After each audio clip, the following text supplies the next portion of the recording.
crossed the last great frontier, and you have shown us what we are. People of different colors and religions and ideologies, however, a single people. You are the basic truth in us. You are the reality. We will never let you down, and we will always be grateful.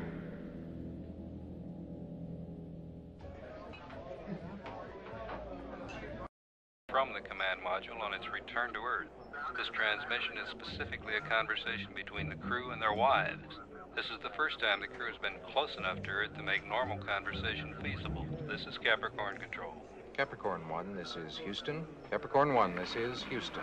Roger, Houston. This is Capricorn 1. Houston, do you have a picture? Roger, Capricorn. We have a picture. We have 3 anxious ladies here who would like to talk to you. Roger, Houston. We sure like to talk to them. Okay, go ahead, but keep it short. Remember, this is long distance. Jack? Jack, it's Betty. Hey, Betty. How are you? You look fine. Thank you. You know, we can't see you up here, but you sure sound terrific. I miss you. So do the kids. Thank you. I miss them, too, more than you all know. Peter? It's Sharon. Told you never to call me here. Are you feeling well? Feeling very well. How's Sandy? She's got the part of Wendy in her school play. They're doing Peter Pan. That's terrific. You sound so close. It's hard to believe you really are that far away in space. It's hard for me to believe it, too. Bru, Hello, King. we're all so proud of you. Can you hear me, Bru? Yes? I'm not sure, Brubaker. Keep watching. Bru, I have a surprise for you. What? I said I have a surprise for you. What is it? Charles wrote a composition in school, and he won an award. May I read it to you? Bru, can you hear me? Yes, please read it to me. It doesn't look good. Do you want me to cut the transmission? Not until I tell you. My Father, by Charles Brubaker, Jr. My father is far away from me now. He is flying to Mars. I miss him very much. I always miss him when he goes away. I'm not sad, though.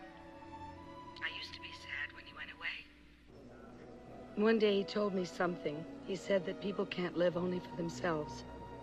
He said that he was trying to do something that would be good for everybody. I know that is what he is doing now.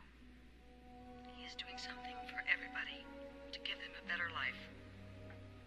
That means he is doing something for me, too. So even though he is far away, he is thinking about me and I am with him. That is why I'm not sad. That is why I'm so proud of my dad. And I love him so much. Kate? What is it? There's something I want to say. Bru? What is it? Until I tell you. I know this hasn't been easy for you and the kids. I want you to know I love you. Tell Charles. Thanks for the composition, please. I will. When I get back, I'm gonna take him to Yosemite again. Like last summer. I will. And I want you to know that I love you. Very much. Time's up, gentlemen. Roger, Houston. The next time we see you, you'll be on the way home. Roger. Well done, Capricorn. Person, and I'm not a mugger. I'm looking for my friend, and he lives in this apartment. I swear it. Would you get your foot out of my door? I'm going to call the police. Now, I don't think this is funny anymore. Wait, I can prove I've been here before. I know this apartment.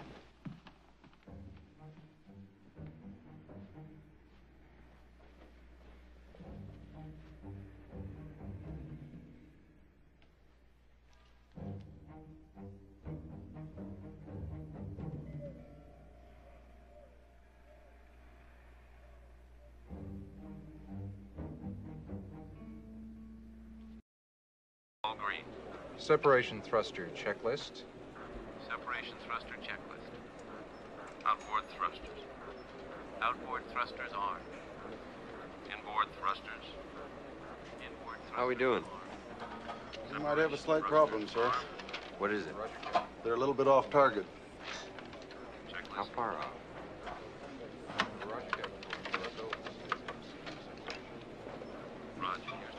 As much as 200 miles. That far? It could take up to an hour and a half for the recovery forces to reach them. Keep me posted. Yes, sir. 6, 5, 4, 3, 2. Capricorn 1, this is Houston. Capricorn 1, we show red on the heat shield. Do you copy? Capricorn 1, this is Houston. We show red on the heat shield. Do you read? Capricorn 1, this is Houston. We show red on the heat shield. Do you copy? Capricorn 1, this is Houston. Capricorn 1, we show red on the heat shield. Do you copy? Capricorn 1, Dr. this is Kellaway? Houston. Capricorn 1, this is Houston. Do you read? Capricorn 1, this is Houston. Capricorn 1, we show red on the heat shield. Do you copy? Capricorn 1, this is Houston. Capricorn 1, this is Houston. Capricorn 1, this is Houston. Capricorn 1, this is Houston. Capricorn, we show a red light on the heat shield. Do you copy? Capricorn 1, this is Houston. This is Paul Cunningham, Capricorn Control. We are advised that there appears to be a malfunction. We do not know what the problem is. We will keep you advised. This is Capricorn Control. At T plus 259 days, 15 hours, 11 minutes in the flight of Capricorn 1, which is 2 minutes, 18 seconds after interface, the heat shield warning light on the mission control monitoring panel turned red. We are dead. What? We're dead. Shit, I was such a terrific guy. We tried to establish radio contact with the spacecraft, and we were unsuccessful. The heat shield evidently separated from the command module, and as you know, the heat shield is the only protection the module has against the heat buildup on re-entering the Earth's atmosphere.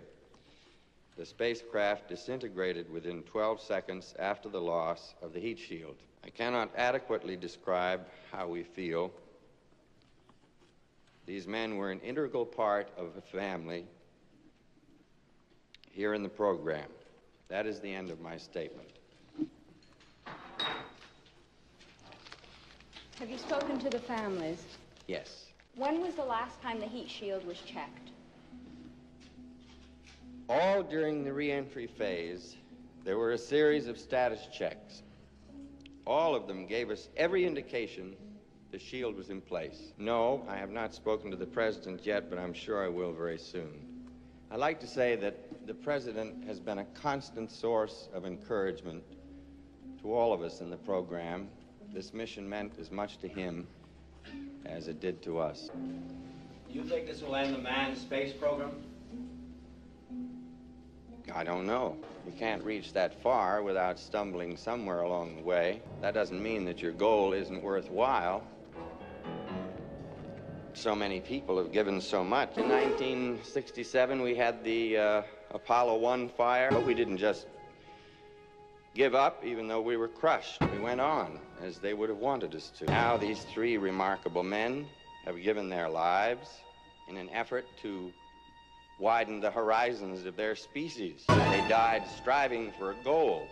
You tell me. I ask you, I ask all of you here, you be the ones to tell me, how could we best serve these men? By giving up on their dream? By saying that it was all for nothing?